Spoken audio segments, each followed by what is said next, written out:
Après ce journal, vous allez suivre une édition spéciale réalisée par la TVM et la TV+ Madagascar. Notre invité sera le président de la transition, Andra Dzuel.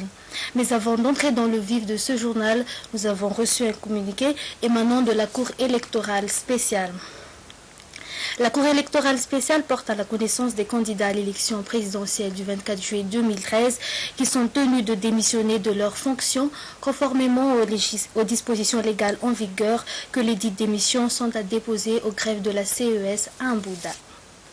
Toujours dans ce cadre, suite au dialogue qui s'est tenu entre le Conseil pour la réconciliation nationale et le comité de contrôle et du suivi de la feuille de route, ainsi que les hauts responsables des forces de l'ordre, une lettre de leur part a été envoyée à la présidente de la CENIT, Atala Béatrice.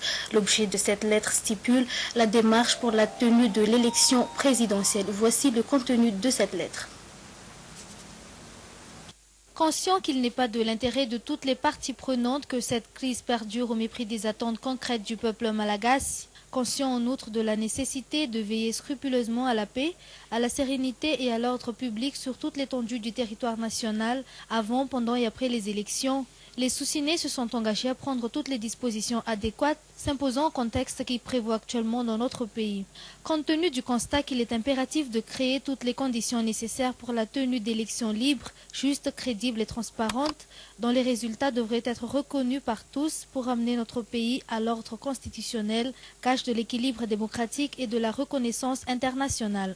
Considérant les déclarations similaires faites successivement par la SADC, le Conseil de paix et de sécurité de l'Union africaine, l'Organisation internationale de la francophonie, l'Union européenne et Monsieur le secrétaire général des Nations unies de suspendre les financements qu'ils ont octroyés au processus électoral à Madagascar, tant que Monsieur Andra Dzuel, Madame Lalora Valman et Monsieur Didier Ignace Ratia ne retirent pas leur candidature de l'élection présidentielle prévue le 24 juillet 2013. Le FFM, le CSC et les hauts responsables des forces de l'ordre sont convaincus que seules les élections organisées dans un climat apaisé peuvent garantir la paix. C'est la raison pour laquelle nous initions une démarche pour contribuer au déblocage de la situation. Cependant, notre action pour aboutir à des résultats positifs demande un délai n'excédant pas un mois. Nous nous engageons avec détermination à œuvrer de concert pour la réussite de cette initiative et dans la recherche de solutions négociées. Aussi avons-nous l'honneur de vous demander de prendre en considération avec la communauté internationale, conformément à l'article 10 alinéa G de la feuille de route, dans votre calendrier électoral le délai précité. Le contrôleur général de police, Arsène Rakountndazaka, ministre de la Sécurité intérieure, Dr Peri Rassoul Ndjaïbe, président du CSC, général de corps d'armée André-Lucien Rakoutou-Armas, ministre des Forces armées, M. Charles-Sylvain Raboutoirson, président du FFM. Cette présente lettre est également copiée à M. le Président de la Transition, M. le Premier ministre chef du gouvernement d'Union nationale, M. le Président du Conseil supérieur de la Transition, M. le Président du Congrès de la Transition, Monsieur le Président du Conseil militaire de la Défense nationale, Monsieur le Président de la Cour électorale spéciale, Monsieur le Ministre des Affaires étrangères, Monsieur le Secrétaire général des Nations unies, Madame la représentante résidente du Programme des Nations unies pour le développement à Madagascar, The Southern African Development Community, l'Union africaine, l'Union européenne et enfin l'Organisation internationale de la francophonie. Émanant du FFM.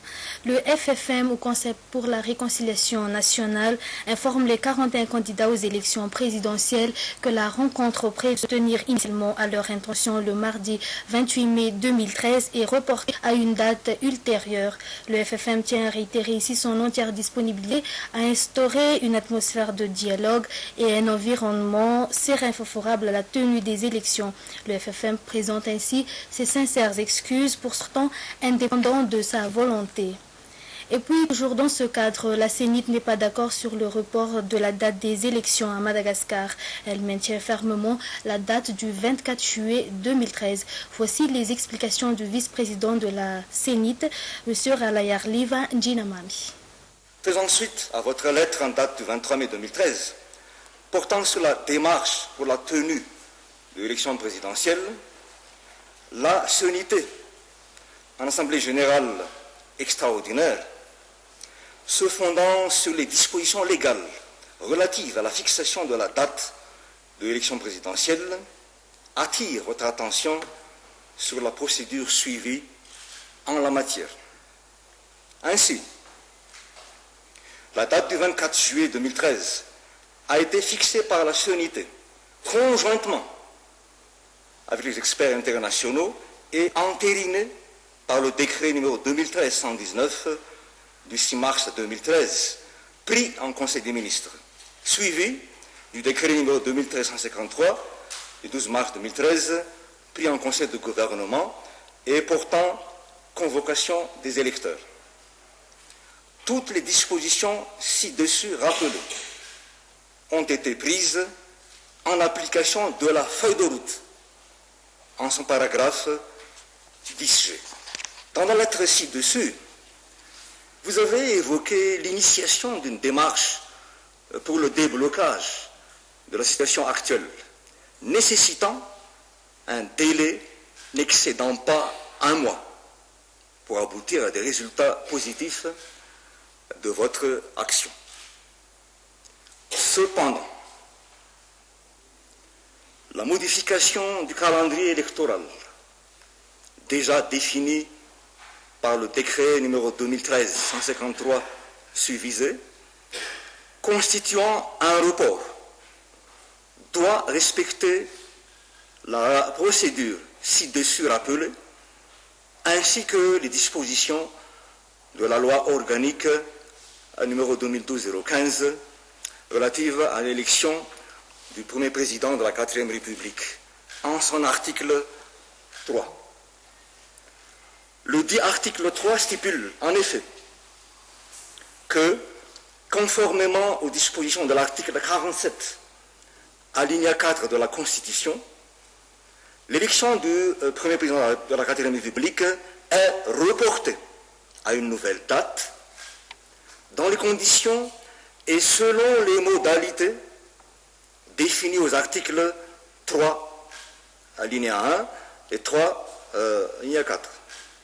En cas de décès d'un candidat avant un tour de scrutin, ou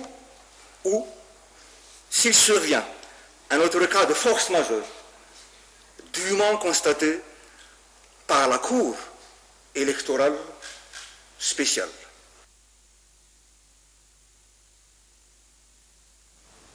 Et puis, restons toujours dans ce cadre électoral.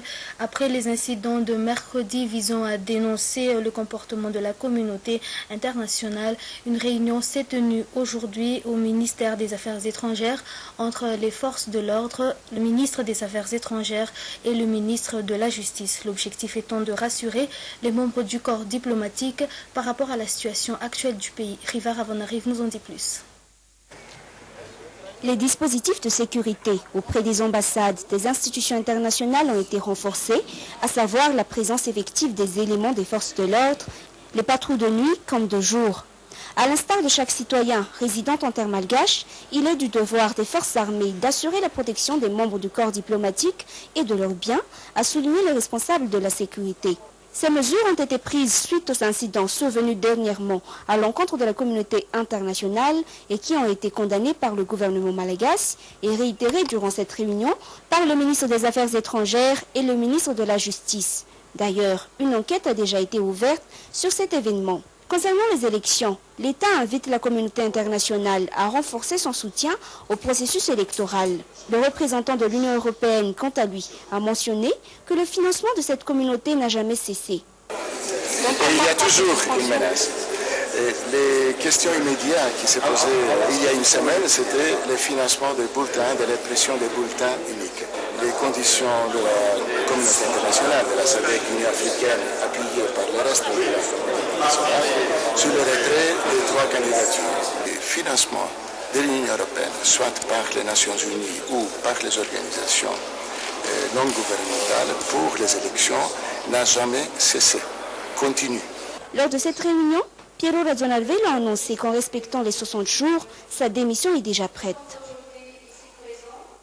N'oubliez pas qu'après ce journal, vous allez suivre une édition spéciale réalisée par la TVM et la TV+ Madagascar, dont le président de la transition, Andra Dzuela, sera invité. Et c'est la fin de cette édition. Je vous remercie de votre fidélité à la chaîne nationale. Bonne suite de programme à tous. Au revoir.